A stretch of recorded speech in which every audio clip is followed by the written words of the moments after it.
Welcome to The Bottom Line. I'm Pastor Rick Utze from Maranatha in Plain City, Ohio.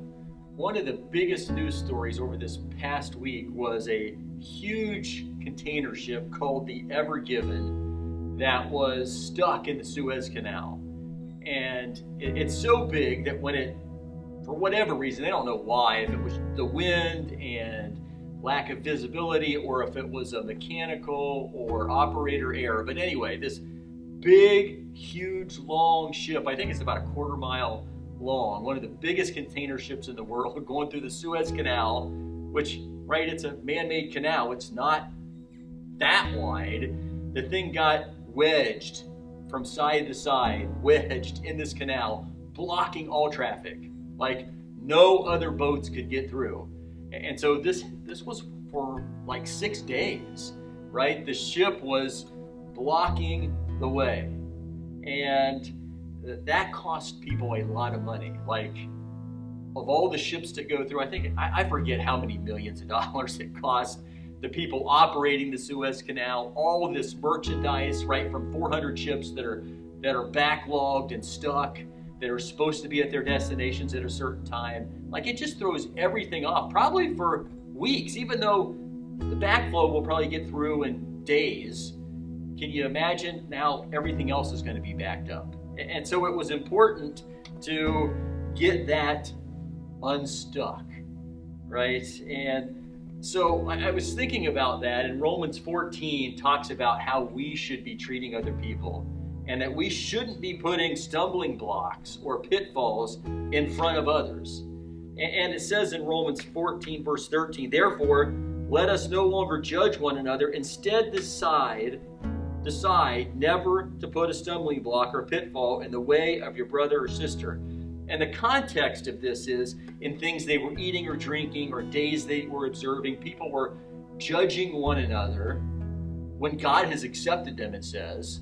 Or they were offending other people by doing things that they knew offended others. And so there's two sides of the same thing, right? If all of us would just come from that perspective and say, we're not going to put a stumbling block, we're not going to put a pitfall in because I won't do things that I know are going to offend my brother.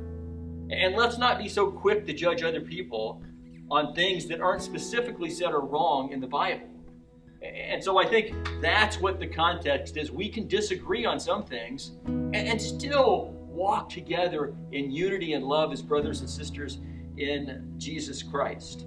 And that's what God wants for us. He doesn't want us to impede the progress of others or impede our own progress by getting stuck in the canal.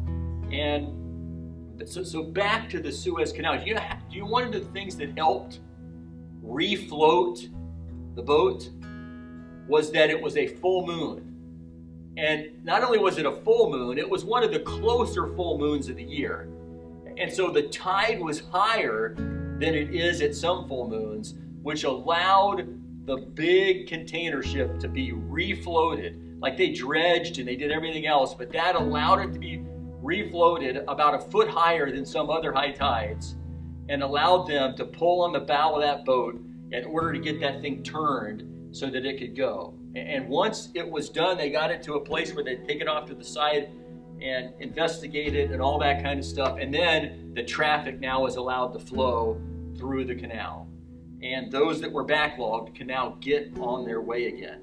And in Romans 14, if you go down to verse 19, so then let us pursue what promotes peace and what builds up one another.